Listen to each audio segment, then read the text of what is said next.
My name is Elena Beltran, and this is my final presentation. My thesis statement is systematic racism affects the colored community because it causes them to face violence through police brutality and subjected to unfair education. My first problem is police brutality. My second problem is the education system. My first solution is program reformation, and my second solution is more funding. My first problem is police brutality. African Americans are the worst affected by the police brutality that prevails across the United States.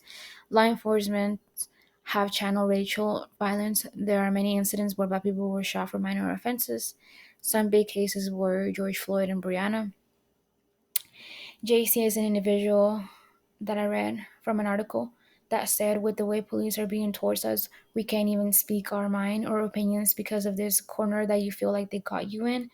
This is a perfect example of how an individual feels when they experience police brutality. People just don't feel safe.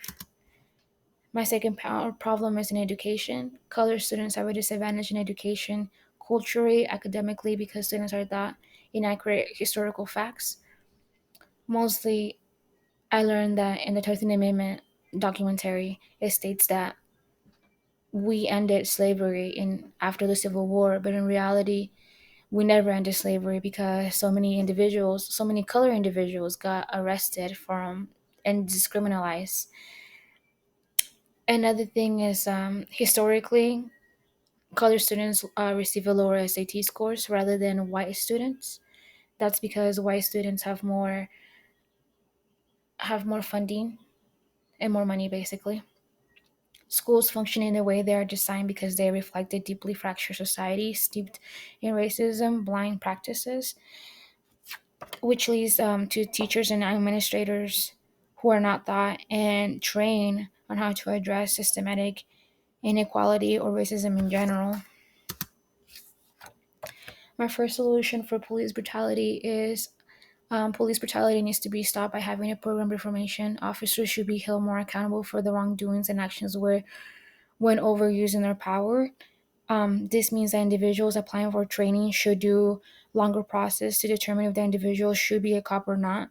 The department needs to conduct a better training system because police officers need to have the necessary training and knowledge to manage their emotional and psychological reactions, particularly in high stress.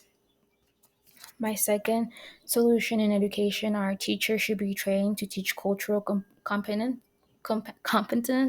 and there should be more funding for ACT prep courses for colored students or abolish ACT testing altogether. Um, Basically, it will prevent systematic racism by creating a better environment for colored students, providing extensive training opportunities for staff in a wide variety of areas such as cultural competence, restorative practices, and trauma informed care. My preferred solution was offering the right training and opportunities for teachers. It will help them learn that difference in cultural competence and important to not base someone's college or future in general based on ACT scores. College children deserve an equal opportunity to learn the real history, not the basic history every student is taught literally every year in class. Why? Because they abolishes the systematic racism by teaching colored students the truth about their history. Abolishing or adding funding to ACT tests will give colored students a better chance of succeeding in life. My conclusion is there are some challenges within the systematic racism in our educational and criminal justice systems, as well as some solutions to counteract these problems. This can be achieved by providing educational systems, training, and programs to make their staff more aware and better equipped to handle certain situations. The system has made it hard for any color individual to live life and succeed. The education system needs to understand that changes need to be made in order for color students in order to combat systematic racism. The law enforcement needs to change the way it runs before another individual of color loses their life to police brutality. We need to fight for systematic racism for the future color of students. Thank you. The end.